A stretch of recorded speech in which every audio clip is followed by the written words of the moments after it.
খুবই পাওয়ারফুল একটি আমল। ঈশা নামাজের পর 100 বার দুরূদ শরীফ পড়বেন এবং 499 বার লা হাওলা ওয়ালা কুওয়াতা ইল্লা বিল্লাহ পড়বেন এবং একবার পড়বেন লা হাওলা ওয়ালা কুওয়াতা ইল্লা বিল্লাহিল আলিয়্যিল আযীম। তারপরে আবার 100 বার দুরূদ শরীফ পড়বেন, যে দুরূদ শরীফটা আপনি পড়তে জানেন। আমল করার পর ইনশাআল্লাহ আল্লাহ তাআলার কাছে দোয়া করবেন, আল্লাহ তাআলা আপনার সমস্ত দোয়াগুলো কবুল করবেন। নিচে ভিডিওটি দেওয়া আছে, অবশ্যই ভিডিওটি দেখবেন এবং লাইক কমেন্টস করে ভিডিওটি শেয়ার করে দিবেন অবশ্যই। দরুদ শরীফ পড়বে, যেই দরুদ শরীফ সে পড়তে জানে ইশারের নামাজের শেষে ঘুমের আগে পড়বে আল্লাহুম্মা সাল্লি আলা সাইয়্যিদিনা মুহাম্মদ 100 বার। 499 বার পড়বে লা হাওলা ওয়ালা কুওয়াতা ইল্লা বিল্লাহ। একবার পড়বে লা হাওলা ওয়ালা কুওয়াতা ইল্লা বিল্লাহিল আলিয়্যিল আযীম। 100 বার দরুদ শরীফ পড়বে, হাত পাতিয়ে বলবে মাওলা আমি অনেক গরিব মানুষ, মেয়েটার তালাক হয়ে গেছে, মেয়েদের বিবাহ শাদীও হয় না, ঋণগ্রস্ত হয়ে গেছি, ব্যবসাটা অচল হয়ে গেছে, মিথ্যা মামলা মোকদ্দমাতে ফাঁসিয়ে গেছে। যত কঠিন বিপদে হোক না কেন, যত কঠিন বিপদে পড়ুক না কেন, আমার মওলা বলেন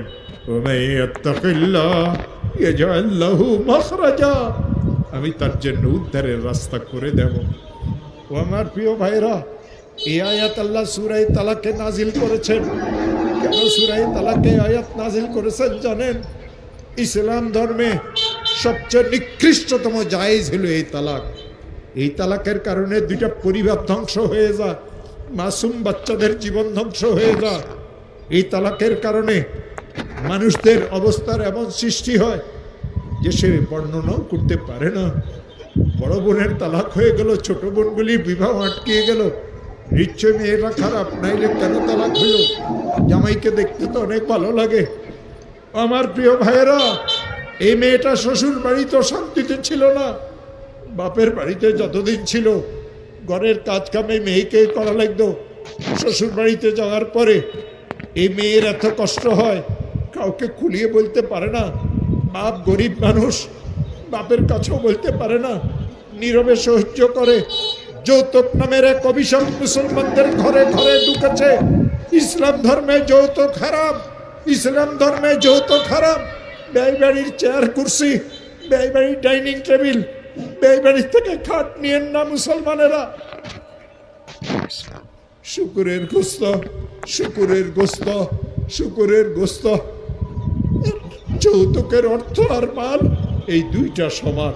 ওই মুসলমান যৌতুক দিতে পারে, ওই মুসলমান যৌতুক নিতে পারে যে মুসলমান দাবি করার পরেও শুকুরের গোস্তকে চাবাই চাবাই খাইতে পারে।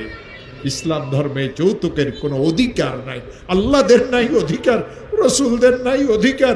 এই যৌতুকের জন্য মেয়েটার উপরে জুলুম হয়, মারা হয় এ মেয়েদেরকে, এ মেয়েদের হাত পা পুড়িয়েও দেওয়া হয়, এ মেয়েদের মাথার চুলও কাটিয়ে দেওয়া হয়, এ মেয়েদেরকে ঘর থেকে বাহিরও করিয়ে দেওয়া হয়, ল্যাপটাকে রাত্রিবেলাতে শীতের সময় টানিয়েও নেওয়া হয়। মেয়েটা ছটফট করে, মেয়েটার জন্য ঔষধ আনে না। ননদদের জুলুম অত্যাচার তো আরো বেশি, শাশুড়িও জুলুম অত্যাচার করে, ননদেরও জুলুম অত্যাচার করে। আর ঘরের অন্য বড় বউ যদি থাকে, সবাই বলে এই নিস্তি মেয়েটাকে আনার পরে ঘরের সব খায়রে বরকত চলিয়ে গেছে, আমরা তো আগে খুব ভালোই ছিলাম। এই মেয়েটা সহ্য করতে পারে না, বাপের বাড়িতেও যাইতে পারে না। একসময় মেয়েটাকে তালাক দেওয়া হয়, মেয়েটার চোখে পানি থাকে, কলিজা ভাঙ্গিয়ে চুরমার সারখার হয়ে যায়। এই মেয়েটা একসময় বাপের বাড়িতে ফিরিয়ে আসে, আত্মীয় স্বজন আগের চোখে আর এই মেয়েটাকে দেখে না। ও আমার প্রিয় ভাইয়েরা, যতদিন আব্বা আম্মা আছে মেয়েটার হয়তো কষ্ট হয় না। বাপ জন্ম দিয়েছে কিছু বলে না, মা পেটে ধারণ করেছে কিছু বলে না। এই মেয়ের আসল কষ্ট তো সেই দিন শুরু হবে যেই দিন এই মেয়েটার আব্বা আম্মা মারা যাবে। এই ঘরে সে জন্মগ্রহণ করেছিল, তালাকের কারণে ভাবিরা এই মেয়েটাকে কাজের বউ আর কাজের মেয়ের পরিণত করিয়ে নিবে। ঘরের সমস্ত কাজে মেয়েকে করা লাগবে, যেটা পারে সেটাও তাকে করতে হবে, যেটা পারে না সেটাও করতে হবে। খাবার যেটা পচা বাসি তাকে খাইতে দেওয়া হবে। একসময় মেয়েটা বিছানায় পড়িয়ে যাবে, অসুস্থ হয়ে কাতরাইতে থাকবে।